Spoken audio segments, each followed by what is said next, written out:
Hace un tiempo ya, Miro viene sumando nuevas funcionalidades a los tableros y muchas de ellas nos permiten mejorar las dinámicas y la colaboración de las personas que participan en nuestros eventos. Estuve explorando estas nuevas funcionalidades y encontré algunas que sé que van a ser mucho más divertidas tus sesiones, ya sean de capacitación o de trabajo. Soy Ale de Blasi, un entusiasta de la creatividad y la productividad, y además soy miembro de la comunidad Miro Hero y Miro Creators, y en este canal de YouTube quiero compartirte herramientas que te ayuden a mejorar tu día a día. Y en este video justamente te voy a compartir 7 herramientas que son ideales para optimizar tus tableros y hacer mejores sesiones de trabajo.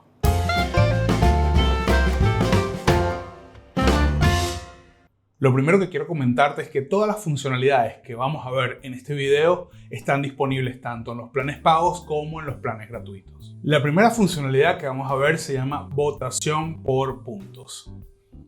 Esta funcionalidad viene a sustituir un poco lo que uno usualmente hacía, que era hacer un circulito de algún color y decirle a las personas que voten con estos círculos. Era algo bastante común que yo solía hacer con las actividades que hacía, que les pedía a las personas, por favor, dependiendo del estado anímico con el que vengas, avísame cómo es y cómo estás, cómo te sientes, y cada uno votaba con uno de estos circulitos. Ya no hace falta tener que generar todos los círculos a mano, sino que directamente tenemos una nueva funcionalidad que se llama votación por puntos. Cuando le hacemos clic acá, nos sale este circulito que al hacer clic en el tablero nos va a generar este marco, si se quiere, que ya tiene los puntos colocados acá adentro. Entonces las personas solamente tienen que seleccionar un punto, el que quieran, el color que quieran, y pueden votar sin necesidad de nosotros tener que estar generando todos los círculos que normalmente teníamos que hacer antes para este tipo de votaciones. Así que nada, buenísima esta nueva funcionalidad. La segunda funcionalidad que te quiero mostrar es la pila de notas adhesivas, y es un poco similar a lo que pasaba antes. Nosotros, para preparar nuestro tablero, probablemente lo que hacíamos era cargarlo de notas adhesivas y poner varias notas adhesivas en el tablero y decir, bueno, hacemos una actividad donde la gente tiene que escribir cosas en estos post-its, y les dejábamos esto preparado. El tema está que cuando esto pasaba, muchas veces se llenaban 3, 4 post-its y el resto quedaban vacíos. Y terminábamos teniendo un tablero con un montón de post-its vacíos.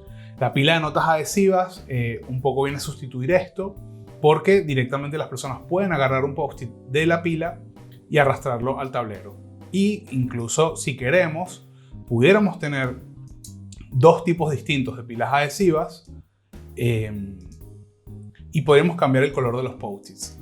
Por ejemplo, si quisiéramos, no sé, decir un feedback de seguir haciendo, que quede en amarillo, y un feedback de mejorar, que quede en rojo.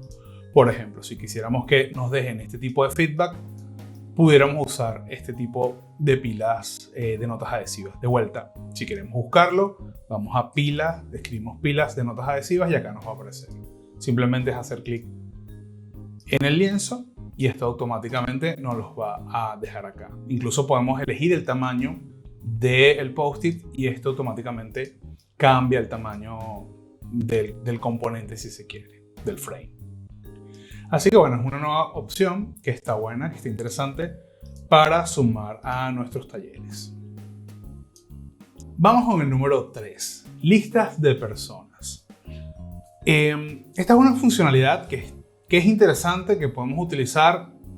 Creo que cada uno le puede dar un gusto distinto, pero por ejemplo, si nosotros queremos crear salas o espacios de trabajo, podríamos directamente hacer algo como esto. Digamos, en la sala 1 va a estar Alejandro y va a estar Mariana, y en la sala 2 va a estar Ricardo, por ejemplo. Entonces, si nosotros quisiéramos escoger algo así, podríamos utilizarlo. De hecho, podemos colocar el nombre de la persona y esto quedaría así.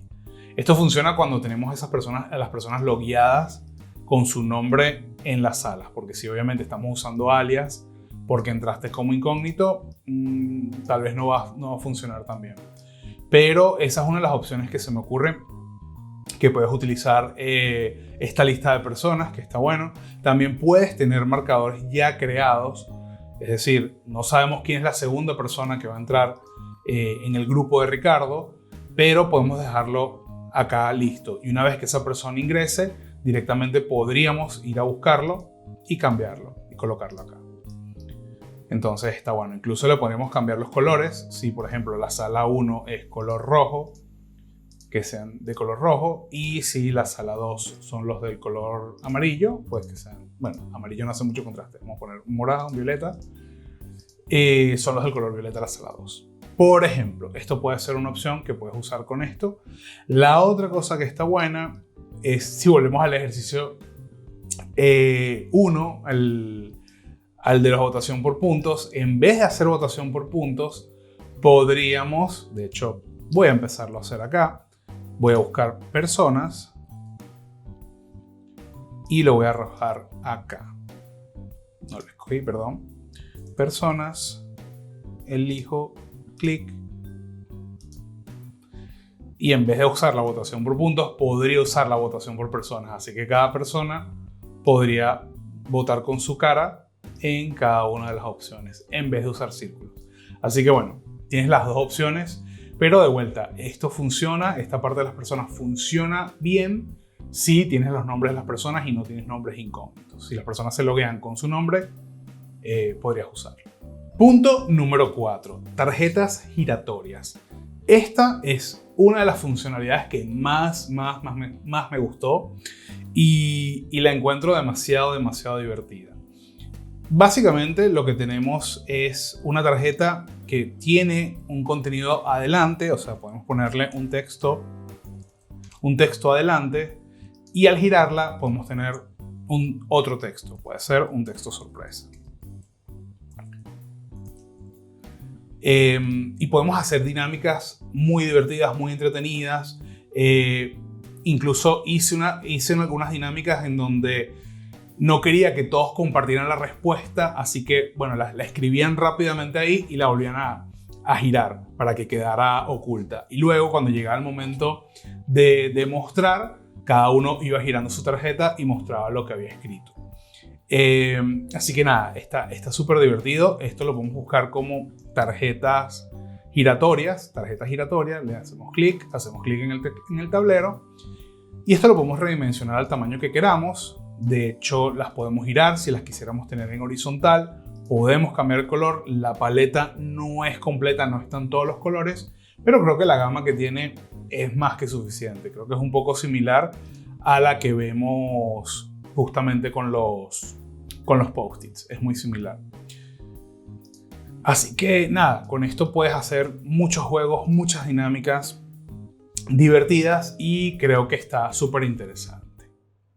De hecho, si te interesa saber un poco más de qué cosas puedes hacer con las tarjetas giratorias, hace unos días hice un live en donde optimicé una plantilla de juego que tengo en el Miroverse, y la optimicé porque era un juego donde tenía tarjetas que tenías que borrar para mostrar el contenido. Viendo esto dije, ya no hace falta borrar nada, porque el problema de eso era que tenías que borrar y si querías volver a usar el tablero tenías que recargar el tablero con la versión original porque ya borraste todas las tarjetas que tapaban. Un desastre. No era un desastre, pero bueno, era difícil y complicado de utilizar. Así que nada, con estas tarjetas me dio la idea de puedo optimizar esa plantilla, puedo optimizar y hacerlo mucho mejor. Y nada, si te interesa ver todo mi proceso y todo lo que hice para subir esa plantilla y mejorarla, te dejo, creo que acá, te dejo ese video para que puedas verlo un rato y enterarte también de cómo aprovechar estas tarjetas giratorias. Número 5. La ruleta. Esta también es una de mis favoritas, me gustó mucho, sobre todo porque a veces tenemos que tomar decisiones aleatorias en un tablero y no sabemos exactamente cómo hacer. O sea, queremos hacer una votación, queremos que alguien sea elegido aleatoriamente y no tenemos la herramienta a mano. Con una ruleta, que de hecho podemos escribir ruleta y nos aparece, de vuelta hacemos clic y clic otra vez. Acá podríamos utilizar a los participantes de nuestro tablero y así hacer toda una votación con los participantes del tablero, o si no, también si le damos acá donde dice editar, podríamos hacer otras cosas. O sea, podemos poner una lista personalizada, por ejemplo, cara o, para mí, sello. Cara o sello, y dependiendo de esto, la opción que salga, pues votamos. O sea, no sé, hacemos una votación o algo. Así que podemos sumar hasta 20 elementos en este punto. Imagínense que son nombres de personas y que tenemos que hacer, no sé, participar de alguna manera dentro del proceso. Y además tenemos esto de eliminar el elemento una vez elegido. Digamos que cada uno tiene que contar una historia, si tiene que ver con el juego, que de hecho se me acaba de ocurrir ahora haciéndote este video, que podría optimizar aún más la plantilla poniendo una ruleta para que el turno sea aleatorio. Pero lo bueno de esto es que puedes eliminar el elemento una vez elegido. O sea, si esto está tildado y yo hago este gire, la persona que apareció, cuando vuelvo a girar ya no va a estar. O sea, Ana fue la persona, hace la dinámica y cuando vuelvo a girar ya Ana no está en el tablero. Simplemente desapareció. Así que está bueno para justamente hacer esas dinámicas donde queremos que las personas participen y no sabemos quién va a empezar o quién va a continuar. Podemos utilizar una ruleta para sumarla a esas actividades. Funcionalidad número 6, las encuestas. Esto me encantó porque yo tenía que valerme por, no sé, alguna otra herramienta. En algún punto empecé a usar Kahoot. También usé las encuestas de Zoom, pero las encuestas de Zoom son complicadas porque tienes que prepararlas de antemano antes de dar la capacitación, el taller, la clase o lo que fueras a mostrar, porque armarlas en el momento es complejo. En cambio, armarla en el momento acá en Miro no es tan complicado. Simplemente vamos a buscar una encuesta y supongamos que, no sé, queremos ver una clase extra y, no sé, le vamos a preguntar a nuestros participantes qué día prefieres la clase extra. Y si es así, te puedes poner opciones el viernes, el sábado o una más. No quiero clases extra.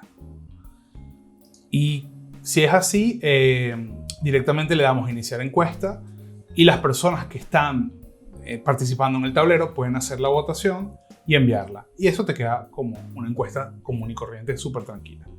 Cuando esté cerrado, cuando todo el mundo termine de votar, pues le das a finalizar y te queda la encuesta ya finalizada, enmarcada, lista.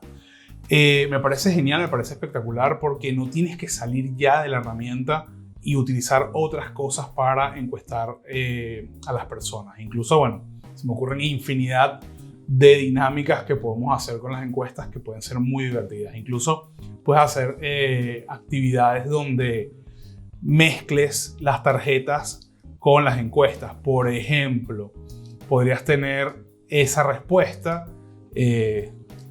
por ejemplo, a la tortilla de papas. Esto va a ser polémico, pero digamos que yo opino que es una entrada. Entonces, si para mí hago la votación con toda la audiencia y votan alguna de las opciones, pues después yo voy a dar y revelar qué es lo que yo pienso de la tortilla de papas, que sería esto. Así que nada, veo cómo puedes combinar ambas funcionalidades y creo que la cantidad de cosas increíbles que podemos hacer es infinita. Y por último, quiero cerrar con una que se llama escala de sensaciones, que me parece que está bueno, sobre todo cuando tenemos un rango amplio de cosas que podemos preguntar. Por ejemplo, si la gente le gusta más el invierno o el verano. Y lo bueno es que automáticamente puedes hacer la votación con tu avatar, con lo que estés usando para estar dentro del tablero. De hecho, puedes votar una vez y si no te gustó el voto, no estás inconforme, pues lo puedes borrar y lo puedes colocar de nuevo. Para hacer una escala de sensaciones, escribes escala, le das clic y esto te va a abrir justamente un cuadrito muy similar a esto. Podemos trabajar en ambas opciones, incluso la opción del medio también. Puedes colocar la pregunta acá e incluso puedes cambiar el tipo de color que quieres usar para hacer el degradés. Si quieres escala de gris también lo puedes hacer. E incluso puedes hacer votos anónimos, que más nadie, o sea, yo hago la votación, pero más nadie sabe que yo fui el que hice ese voto. Sería muy similar a la primera cosa que vimos, que es la votación con puntos, pero en una escala de, no sé, de un lugar a otro. Por ejemplo, una opción que yo también usaría para esto es cuánto sabes sobre Miro. Y puede ser, es la primera vez y soy experto. Entonces, si yo quiero ver en mi audiencia justamente qué tanto saben sobre la herramienta, está bueno siempre empezar con una pregunta como esta para ver si tienes que explicar un poco más las funcionalidades, los movimientos y todas las cosas de la herramienta, o si directamente ya puedes pasar a hacer actividades sin problemas y sabes que no te van a molestar porque todos son expertos o todos saben mucho más. Así que nada, es una buena herramienta para hacer estas escalas de preguntas que queramos saber de nuestros participantes. Espero que este video te haya sido de muchísima utilidad y que puedas sacarle provecho a estas nuevas funcionalidades que estuvimos viendo hoy. Si tienes alguna pregunta o consulta, déjala en los comentarios que trataré de responderte lo antes posible. Si te gustó este contenido, te gustó el video, no te olvides de suscribirte al canal para que sigas aprendiendo sobre Miro, Notion y otras herramientas. Y nos vemos en un próximo video. Hasta luego.